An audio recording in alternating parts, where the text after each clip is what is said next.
Hello everyone, astro with M Singh में मैं M Singh आप सभी का बहुत बहुत स्वागत करती हूँ। हमेशा की तरह इवनिंग में मैं आ गई हूँ आपके पार्टनर्स की कलेक्टिव लेवल पे करंट एनर्जीज़ और उनका नेक्स्ट एक्शन आपकी तरफ क्या होगा, ये आज हम देखने की कोशिश करेंगे।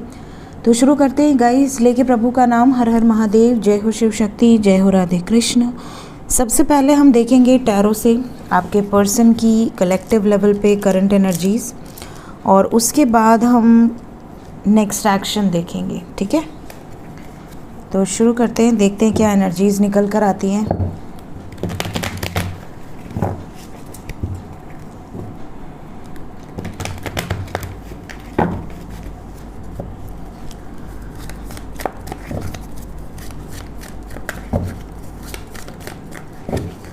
प्लीज़ गाइड करें एंजल्स मेरे व्यूवर्स, जिसको भी सोचकर ये रीडिंग देख रहे हैं उनके पर्सन की करंट एनर्जी अभी इस वक्त किस एनर्जी में है आपके person.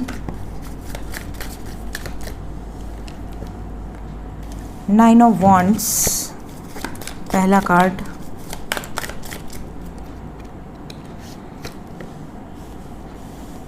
Then we have the sun, 8 of Pentacles,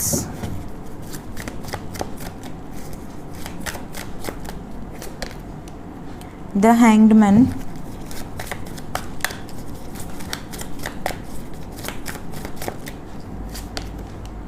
Seven of Wands, bottom of the deck है हमारे पास जस्टिस। सो यहाँ पर जो एनर्जी है इसके अकॉर्डिंग फायर एनर्जी बहुत स्ट्रॉन्ग है। देन हमारे पास है नंबर 11, शनि की एनर्जी है। कुंभ राशि यहाँ बहुत स्ट्रॉन्ग है, लिब्रा यहाँ स्ट्रॉन्ग है, एरीज लियो सैजिटेरियस है, लियो बहुत स्ट्रॉन्ग है, कैंसर पाइसेस स्कॉर्पियो है जिसमें पाइसेस बहुत स्ट्रॉन्ग है, और कैप्रिकॉन वर्गो टॉरस है। ठीक है, we have Aquarius Libra Gemini जिसमें लिब्रा स्ट्रॉन्ग है। बात करें आपके पर्सन की एनर्जी की तो रीडिंग की शुरुआत हुई है 919 से। 919 is also an angel number. ये नंबर ज़्यादातर ये इंडिकेट करता है कि आपका इस धरती पर आगमन किसी बड़े पर्पज़ या बड़े मिशन की वजह से हुआ है। तो यहाँ पर कुछ लोग ऐसे हैं जिनकी लाइफ में उनका जो पर्पज़ है, उनका जो मिशन है, आपके पर्सन की एनर्जी की बात कर रही हूँ, उनके सामने आने वाला है। वो क्यों जन्म लिए हैं, उनका पर्पस क्या है, वो यहाँ पर क्या करने आए हैं, उनको इस धरती पर किस तरह के चेंजेस लेकर आने हैं, ट्रांसफॉर्म करनी है कुछ चीज़ें, ये उन्हें गाइड किया जा रहा है। इसके अलावा हर व्यक्ति के हिसाब से बात करें तो यहाँ पर फियर की एनर्जी से अगर आपके पर्सन ऑपरेट कर रहे थे या कर रही थी, बहुत ज़्यादा डर रहे थे किसी सिचुएशन में, इनका क्या होगा, मेरे इस निर्णय से उन पर क्या असर पड़ेगा, इन पर क्या असर पड़ेगा, अगर इस तरह की सिचुएशन थी तो अब ये वही निर्णय लेने वाले हैं या लेने वाली हैं जो इनका आत्मा, इनकी सोल इनको गाइड कर रही है।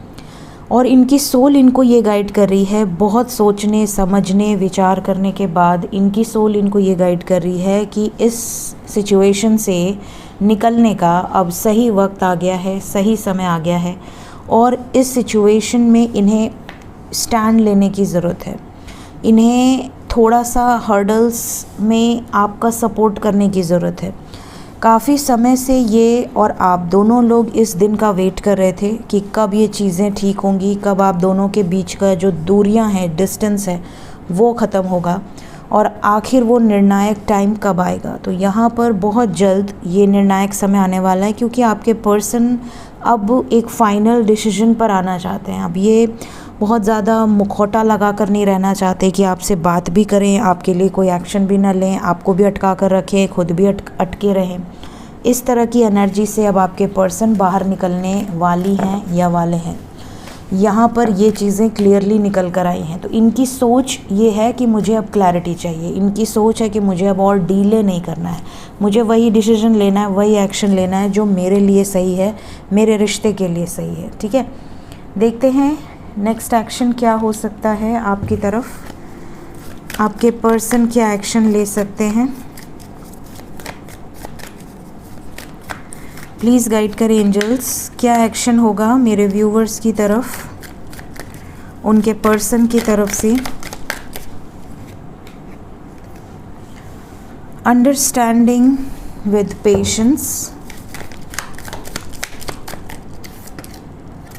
पास्ट लाइफ्स, द बर्डन,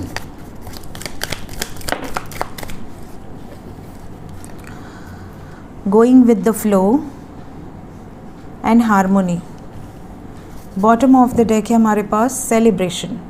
तो यहाँ पर जो वाइब्रेशन है इसके अकॉर्डिंग आपके लिए 7 नंबर बहुत इंपॉर्टेंट है। आने वाले 7 आवर्स से 25 आवर्स के अंदर की ये एनर्जी है, ठीक है। टाइमलेस एनर्जी है। जिस दिन जिस वक्त आपके सामने ये रीडिंग आएगी उसके बाद 24 आवर्स के अंदर ये चीज़ें आपसे रेजोनेट करेंगी। फ़िलहाल आपके पर्सन की एनर्जी में बहुत सारी चीज़ें चलने वाली हैं। सबसे पहले तो अब इनका जो सब्र है वो अब जवाब दे रहा है। अब ये अंडरस्टैंड कर रहे हैं सिचुएशन को, ये कैसे हार्मोनी क्रिएट करें, पास्ट लाइफ के जो बैगेजेस हैं, पास्ट लाइफ के जो कार्मास हैं वो कैसे हील करें। ये just go with the flow की एनर्जी में काफ़ी समय से चल रहे थे या चल रही थी कि चलो जैसा चल रहा है चलने दो, जो भी चीज़ें जैसी चल रही हैं चलने दो। बट अब इन्हें ऐसा लग रहा है कि अगर अब इन्होंने सही डिसीजन नहीं लिया, इस बोझ से बाहर नहीं निकले, इस बर्डन से बाहर नहीं निकले, तो यहाँ पर आप दोनों के बीच में जो हार्मोनी है उस पर इफ़ेक्ट होगा। ये जो हार्मोनी ये क्रिएट करना चाह रही हैं या चाह रहे हैं, वहाँ पर प्रॉब्लम आ रही है। बिकॉज़ इनकी एनर्जी में अब ये है कि अब मेरी जो लिमिट है वो अब ख़त्म हो रही है, मेरी अब जो पेशेंस है, मेरी अब जो एक वेट करने की जो एनर्जी है वो अब ख़त्म हो रही है। मुझे भी अपने लाइफ में मैं भी हैप्पीनेस डिज़र्व करती हूँ या करता हूँ, मेरी भी लाइफ में मैं कंप्लीशन एंड बैलेंस डिज़र्व करता हूँ। इस तरह की वाइब्स हैं। काफ़ी हद तक आपके पर्सन हील हो चुके हैं और यहाँ पर नज़र आ रहा है अगर ये किसी भी तरह के मेंटल कॉन्फ्लिक्ट में हैं, किसी भी तरह के केज में हैं, जैसे कि किसी बंधन में बंधे हुए हैं, तो ये वहाँ से बहुत जल्द रिलीज़ होने वाले हैं। मूविंग ऑन की एनर्जी है। 7 नंबर की एनर्जी है। आने वाला ये जो फुल मून है जो कि है कल 30 तारीख को, ये बहुत सारे लोगों की लाइफ में ब्लेसिंग्स लेकर आने वाला है। देखते हैं एंजल्स आपको आज के दिन में क्या बताना चाहते हैं। एंजल्स की तरफ से क्या मैसेज है मेरे व्यूवर्स के लिए। एंजल्स की तरफ से पहला मैसेज है शैडो। तो यहाँ पर मैं बता दूँ कि बहुत सारे ऐसे लोग हैं जो एक दूसरे को मिरर कर रहे हैं और स्पेशली फुल मून के टाइम ये चीज़ें ज़्यादा हो सकती हैं, ठीक है। तो मिररिंग की एनर्जी क्या होती है? फॉर एग्ज़ाम्पल अगर आप अभी बैठकर सोच रहे हैं कि मेरा पर्सन कहीं किसी और के साथ तो नहीं है, तो हो सकता है कि एग्जैक्टली ऑपोजिट वो आपको दिखा दें, वो किसी और के साथ बात करने लगें, या फिर हो सकता है कि वो आप पर यही लांछन लगा दें, यही ब्लेम वो आप पर लगा दें, ठीक है। आपको ऐसा लगेगा कि मैं इनके बारे में सोच रही थी, ये मुझे बोल रहे हैं, ठीक है। सेकंड सिचुएशन में मिररिंग इस तरह की भी हो सकती है कि तबीयत आपकी ख़राब हो और वो कहे कि यार मेरी भी तबीयत ख़राब है।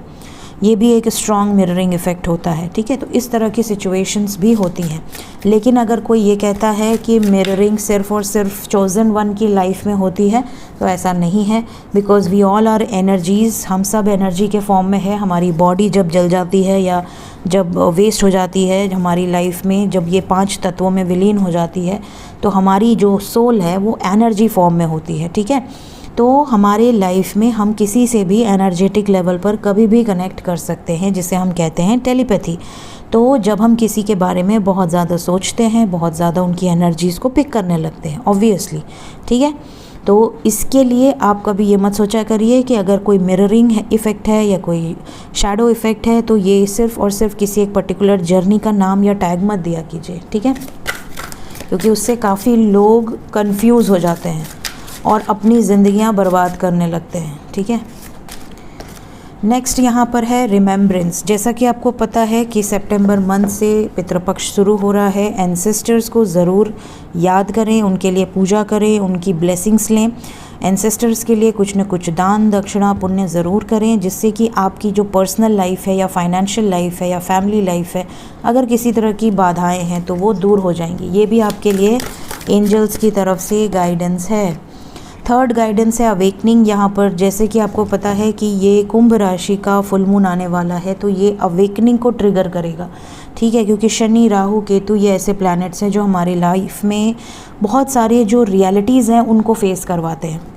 तो बहुत सारे लोगों की लाइफ में एक कड़वा सच उनके सामने आ सकता है, तो ये भी एक कारण हो सकता है कि आपकी लाइफ में अवेकनिंग ट्रिगर हो। Last but not the least we have prosperity and the guardian. बहुत सारे लोगों के गार्जियन एंजल्स, उनके स्पिरिट एनिमल्स, उनके स्पिरिट गाइड्स उनके साथ हैं। साथ ही साथ आपको ब्लेसिंग्स मिलने वाली है आपकी लाइफ में। अगर फाइनेंशियल प्रॉब्लम्स चल रही हैं तो किसी तरह की प्रॉस्पेरिटी, किसी तरह का ऐसा सोर्स आपकी लाइफ में आएगा जिससे कि आपकी कुछ प्रॉब्लम्स सॉल्व हो जाएंगी या होने लगेंगी। थोड़ा सा आपको क्रिएटिव बनने की ज़रूरत है। सो ये थी गाइज़ आज की रीडिंग एंड गाइडेंस। होप आपको कुछ हेल्प ज़रूर मिली होगी। रीडिंग पसंद आई हो ज़रूर लाइक करें। Thank you so much guys, take care, bye bye.